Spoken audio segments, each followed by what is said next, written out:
O Motorola Edge foi lançado lá em maio de 2020, quase completando 2 anos desde seu lançamento. Será que ele ainda faz algum sentido hoje em dia? Ou será que não?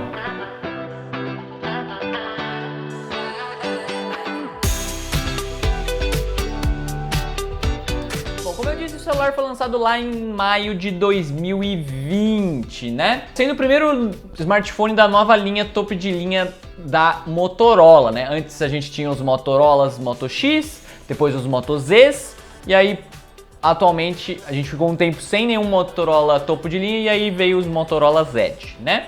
Ele foi lançado em 2 versões, a normal, que é essa que eu tenho aqui, e uma versão Plus. A Plus basicamente tem um processador melhorado, o 865, e tem um conjunto de câmeras melhorado também. Mas o normal também não faz muito feio não. Mas será que ele vale o que custa? Ou é melhor, ou tem opções melhores no mercado?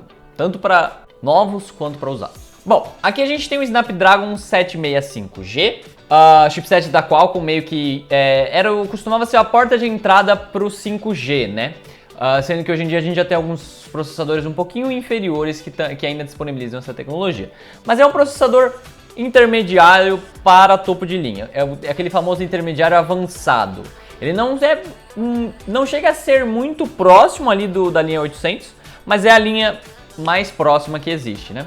Aqui também a gente tem 6 GB de RAM, 128 GB de armazenamento interno, uma tela OLED de 6.7 polegadas, 3 câmeras traseiras, com a principal sendo de 64 megapixels. De resto a gente tem Bluetooth 5.1, Wi-Fi 5 GHz, P2, NFC, sensor de digital na tela, 4.500 mAh, alto-falantes estéreos. Basicamente o que é de se esperado de um topo de linha. Vamos começar pela tela, que eu acho que é a parte mais marcante deste aparelho, né? As suas grandes 6.7 polegadas, com resolução 1080 por 2340, né? É uma tela muito bonita, como eu disse, OLED, tem também suporte a até 90 Hz de taxa de atualização. Falando inclusive nessa taxa de atualização, tem uma questão um pouco esquisita que é o fato de que você não pode escolher qual é a taxa que você deseja. Ou é 60, ele escolhe automaticamente. E claro, isso vai economizar um pouco de bateria, mas eu também queria que tivesse uma opção de, por exemplo, travar em 60 Hz se você estiver procurando mais autonomia, por exemplo. Enfim, no mais é uma tela muito bonita, muito curva inclusive, uma das mais curvas que eu já experimentei. Por conta disso, obviamente, como a medida das telas é feita na diagonal, é um celular que tem uma tela bem grande, mas que não aparenta ser tão grande quanto o tamanho da sua tela pode demonstrar, né? É um aparelho assim até que compacto, principalmente na largura. A experiência multimídia com certeza é auxiliada pelos alto-falantes estéreos, que eu sempre gosto de ver, mas infelizmente não é dos melhores que eu já vi não, viu? O alto-falante superior é apenas o alto-falante no qual você usa para fazer chamadas, né? Então ele não tem lá uma potência muito alta, infelizmente. Então eu diria que assim, é mais um 70-30 do que um estéreo 100% dos dois lados, né? No qual majoritariamente do som sai pela parte de baixo. A construção do aparelho, né, complementando a tela, é muito boa, mas é claro que você, por mais que você esteja olhando para um celular que quando era novo custava mais R$5.000, o acabamento traseiro é sim de plástico, ok? A tela é uma parte muito premium do aparelho, mas a parte de trás é em plástico. E obviamente nada de certificação contra a água, meio que seguindo a tendência da Motorola, infelizmente. Bom, no desempenho a gente tem uma experiência muito legalzinha. Como eu disse, a série 7 da Snapdragon é logo abaixo da linha 800, o que significa que você vai estar usando os melhores chipsets intermediários do mercado. COD Mobile, por exemplo, rodou liso, tranquilo, sem nenhuma dor de cabeça, nas configurações alta no gráfico e taxa de quadros no máximo. O que significa que na maioria dos jogos você vai jogar quase tudo no máximo. Para termos de comparação, o 765G é um pouquinho inferior ali ao 845, processador topo de linha de 2018, ok? Atrelados aos 6 GB de RAM é o que eu digo para uma experiência tranquila. Como eu disse já anteriormente, 6 GB de RAM vai ser o mínimo para você hoje em dia não ter que se preocupar com RAM, você não vê os aplicativos se recarregando, é uma usabilidade boa. Nada vai ficar te enchendo o saco e travando, né? Obviamente você não tem muito desempenho sobrando para um futuro talvez em que games talvez possam cada vez ficando mais pesados. Mas atualmente pelo menos o aparelho roda tudo tranquilamente, só claro não tudo no máximo. Passando para as câmeras, a gente tem uma categoria infelizmente apenas aceitável, ok?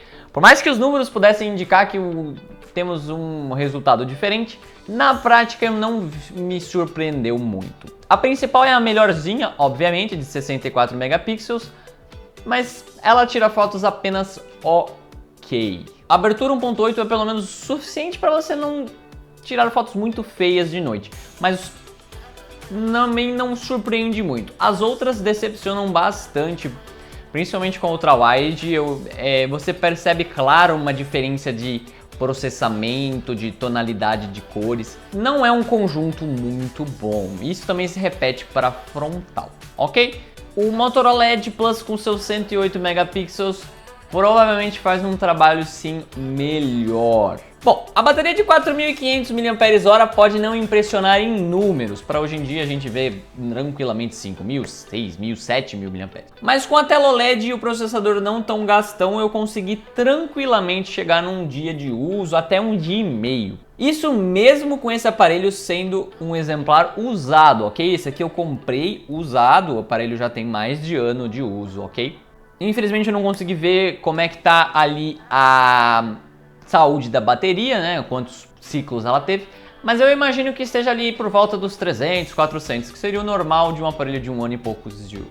Enfim, o carregador de 18 watts poderia ser sim um pouquinho melhor para os padrões atuais. E é uma coisa que os aparelhos mais novos da linha Edge resolveram. No meu teste de bateria, que para quem não lembra é composto por 1 hora de YouTube, meia hora de mídias sociais, meia hora de COD Mobile e meia hora de standby, o aparelho conseguiu fazer 5 ciclos, ok?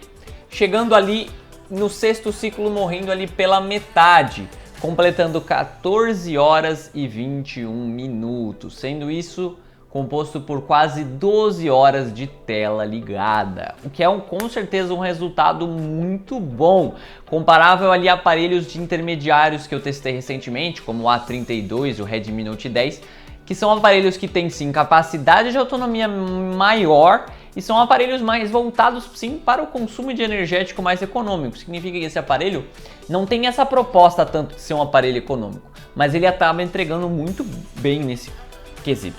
Enfim, no restante a gente tem o completo para um aparelho intermediário premium, né, como esse é. Só faltando realmente a certificação contra a água para ser perfeito. Em termos de software, infelizmente, a gente tem algo que faz falta.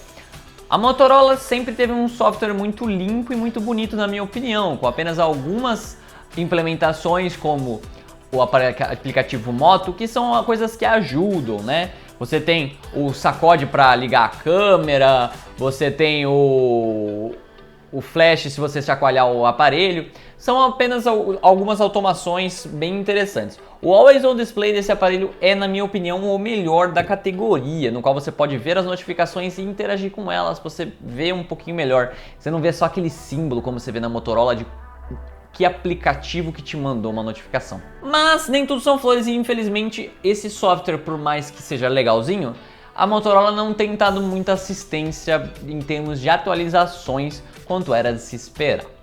Alguns anos atrás você poderia até falar, mas é o comum para os aparelhos Androids. Mas a Samsung vem mudando muito isso com os aparelhos até intermediários. O Galaxy A30, um aparelho que eu testei há um tempo atrás, veio com Android 9, recebeu o 10 e vai receber o 11 se já não recebeu. E era um aparelho que custava muito inferior a esse, sendo que esse aqui veio no 10, recebeu o 11 e vai morrer no 11. Já foi confirmado que o aparelho não vai receber um Android 12. Claro que sim, a gente pode esperar que ele vai receber um pouquinho mais de atualizações de segurança. O aparelho está com atualização de segurança até fevereiro, o que é até que razoável para esse tipo de aparelho. Mas não tem muito como esperar muito mais do que isso, e é provável que em um ano ele não receba mais nem isso. E uma coisa que me deixa ainda mais chateado com a Motorola é o sentido de que eles não têm feito muito uma questão de updates depois de um certo ano. Por exemplo, o aparelho recebe 2 anos de updates, seria um exemplo, né? Porque o próprio Motorola Edge Plus, aparelho que foi lançado em conjunto com esse aqui e tem exatamente a mesma idade, vai receber o Android 12. Ok, O OLED Plus sim custava mais caro, mas ambos são os aparelhos premiums e muita gente pagou muito caro nos dois. E obviamente esse aparelho vai conseguir rodar o Android 12 tranquilamente. Fica aquela dúvida do porquê e qual foi a desculpa que eles usaram. Enfim, para concluir, não tem como não falar dos concorrentes, né? Obviamente. Novos, ok? Ele ainda até que é encontrado, no próprio site da Motorola eles ainda estão fazendo uma limpa de estoque, né? Mesmo considerando que o Edge 30 vai ser lançado, esse já foi lançado quando esse vídeo saiu. Então assim, o aparelho não é novo, mas ainda está sendo vendido novo no próprio site da Motorola por volta ali dos 2.200. Infelizmente por esse preço não faz sentido algum, ok? Porque primeiro, é um aparelho antigo, não vai receber mais updates, né? E segundo, mesmo dentro da Motorola, o Edge 20 custa muito próximo disso novo. E ele é o sucessor direto desse aqui, né? E tem um processador melhor, já vai subir para o 778G. Ele vai ter 8 GB de RAM, ele vai ter uma tela, infelizmente, não mais curva, mas com 144 Hz, uma melhoria muito significativa. Uma câmera bem melhor de 108 megapixels, ou seja, um conjunto melhor no geral. Se você aceitar sair do ambiente da Motorola, então, tem opções ainda melhores, como por exemplo o Galaxy S20 FE Snapdragon, que também custa por volta disso e também vai ter basicamente ser melhor do que ele em todos os quesitos e ainda vai receber atualizações por mais tempo. Outro aparelho que está nessa faixa de preço, o LG Velvet. Até o LG, e até ele, que é um aparelho que está de uma marca que nem está mais fazendo smartphones, foi prometido receber o Android 12. Além de ter um processador mais potente e uma bateria um pouquinho melhor, além de câmeras um pouco melhores. Ou seja, novo, esquece. Mas e usado? Bom, usado ele é encontrado ali para a falta da faixa dos R$ 1.700, R$ 1.800, né?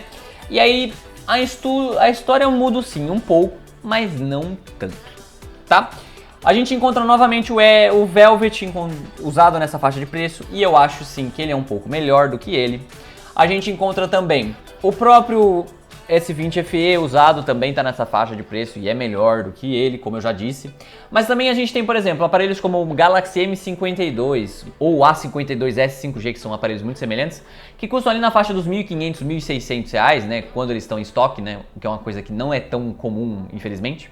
Tá com processador melhor, tá com câmera melhor e tem baterias melhores também, além de ter uma longevidade melhor. Ou seja, é um aparelho que mesmo usado talvez não faça muito sentido. A não ser que você procure sim, tenha claro que você quer um aparelho premium, mas não tanto, já que você nem tem vidro atrás. E você não se incomoda em ter um aparelho por não muito tempo, né? 1 ano, 2 anos no máximo. E claro, se você conseguir encontrar ele num preço razoável, né? Digamos que ali por menos de R$ 1.600, eu diria que seria um preço razoável. Mas é isso. Espero que vocês tenham gostado desse vídeo. Se vocês gostaram, não se esqueçam de tapar aquele joinha e de se inscrever no canal, que sempre ajuda muito na divulgação e na continuação da criação de conteúdo, né? Mas é isso, eu vou ficando por aqui. Vejo vocês semana que vem.